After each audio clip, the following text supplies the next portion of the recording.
घमंडी चूहा। बंटी चूहा बहुत होशियार था। वह एक जंगल में रहता था। उसने अपना एक छोटा सा घर बना रखा था। जंगल के पास एक घर था, उसमें एक छोटा सा बच्चा रहता था। उस बच्चे के पास लॉग बूट थे, लेकिन वह छोटे हो गए थे। उस लड़के ने वह फेंक दिए। बंटी चूहा, अरे ये जूते तो बहुत अच्छे हैं, मैं इसमें आराम से सो सकता हूँ। बंटी चूहा एक जूते को घसीट कर अपने घर के नीचे ले आता है। दूसरा जूता लाने की उसकी हिम्मत नहीं थी, इसलिए वह उसे ही साफ करके उसमें अच्छे से सोने का बिस्तर बना लेता है। फूलों से उसे सजाता है। बंटी बहुत खुश रहता था। जंगल के और जानवर उसे देखने आते थे। जानवर जब उसको देखते तो बंटी चूहा बहुत नखरे में अपने जूते पर चढ़कर बैठ जाता था। एक दिन नटखट कबूतर बंटी से मिलने आया। नटखट कबूतर, बंटी भाई बहुत सुंदर घर सजाया है, और इस जूते ने तो चार चांद लगा रखे हैं। बंटी चूहा, सुन भाई, नज़र मत लगा, मैंने बहुत मुश्किल से इसे सजाया है। तुम जैसों की नज़र लगी ये खराब हो जाएगा। कबूतर, भाई मैं तो तुम्हें बधाई देने आया था, लेकिन लगता है तुम्हारा घमंड तो सातवें आसमान पर है। बंटी चूहा, मुझे किसी की बधाई की ज़रूरत नहीं है। मैं जानता हूँ तुम सब मुझसे जलते हो, क्योंकि तुम बाहर सर्दी झेलते हो और मैं इस जूते में घुसकर आराम से सो जाता हूँ।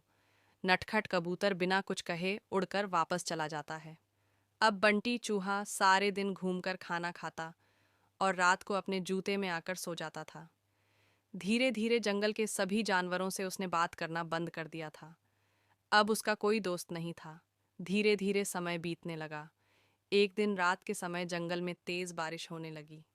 इस सबसे बेखबर बंटी चूहा अपने जूते में आराम से सो रहा था। उसे बाहर के मौसम का पता नहीं लगा। बारिश का पानी बढ़ने लगा।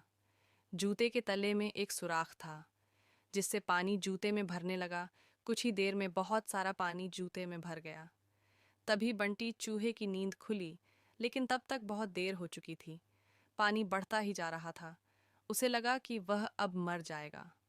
बंटी चूहा जोर जोर से चिल्लाने लगा, लेकिन बारिश की आवाज़ में किसी ने उसकी आवाज़ नहीं सुनी।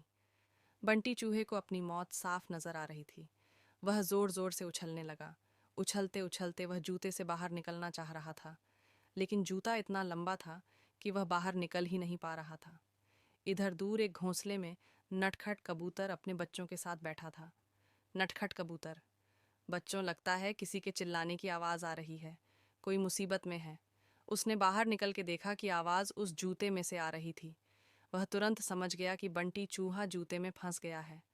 नटखट कबूतर बिना देर किए किसी तरह उड़कर वहां पहुंच गया।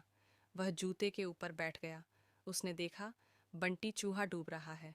बंटी चूहा, कबूतर भाई मुझे बचा लो, नहीं तो मैं मर जाऊंगा। नटखट कबूतर, क्यों, तुम्हें तो इस जूते के सिवा किसी की ज़रूरत नहीं थी। बंटी चूहा, भैया बचा लो, मैं घमंड में आ गया था। यह सुनकर नटखट कबूतर उसे अपनी चोंच से पकड़कर खींचने लगा, लेकिन बंटी चूहे का वजन ज्यादा था। नटखट कबूतर उसका वजन उठा नहीं पा रहा था। नटखट कबूतर, भाई रुको, मैं अभी बाकी जानवरों को बुलाकर लाता हूँ। नटखट कबूतर जंगल में जाता है, लेकिन सभी जानवर बंटी चूहे की मदद के लिए मना कर देते हैं। तभी रास्ते में उसे कालू कौवा मिलता है। वह उसके साथ आ जाता है। दोनों मिलकर बंटी चूहे की एक एक टांग चोंच में दबाकर उड़ जाते हैं और उसे ऊपर बने घर में रख देते। बंटी चूहा अपने किए पर बहुत पछताता है। अगले दिन वह जूते को खींचकर उल्टा कर देता है। उससे उसका पानी निकल जाता है। उसके बाद वह उस जूते को घसीट कर ले जाता है और नदी में फेंक देता है।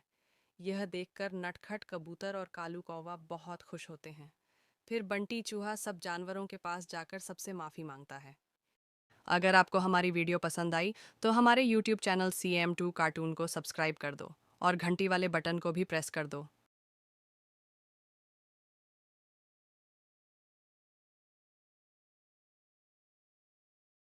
एक बार की बात है, एक छोटे से गांव में एक हाथी रहता था।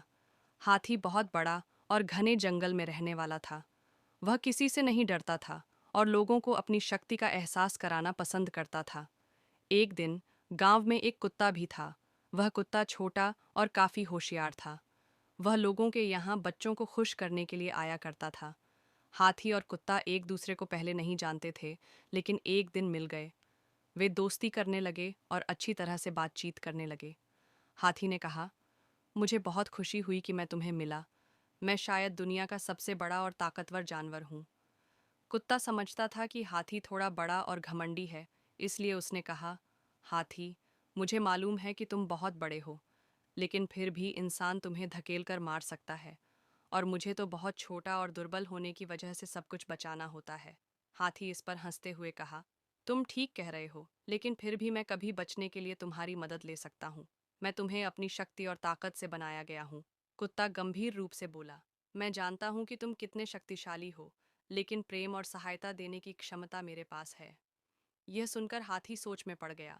वह समझ गया कि शक्ति और ताकत के बावजूद प्रेम और मदद कुछ भी नहीं होते हैं। हाथी ने खुद को आजमाकर देखने का फैसला किया और वह बच्चों के संगीतायन में से एक साझा करने के लिए खुद को मंडराने लगा। यह देखकर कुत्ता बहुत खुश हुआ और उसने कहा, हाथी, तुमने सबके दिल जीत लिए हैं। तुम्हारी हमारे गांव में बहुत ज़रूरत थी, जहां हमेशा खुशी और प्रेम की कमी महसूस होती थी। हाथी बहुत खुश हो गया क्योंकि उसने समझ लिया था कि हाथी और कुत्ता एक ही गुण रखते हैं, प्रेम और सहायता देने की क्षमता। यह बात हाथी के जीवन में एक महत्वपूर्ण सीख थी कि शक्ति और ताकत से भी बढ़कर प्रेम और सहायता का महत्व होता है। अगर आपको हमारी वीडियो पसंद आई तो हमारे YouTube चैनल CM2 कार्टून को सब्सक्राइब कर दो और घंटी वाले बटन को भी प्रेस कर दो।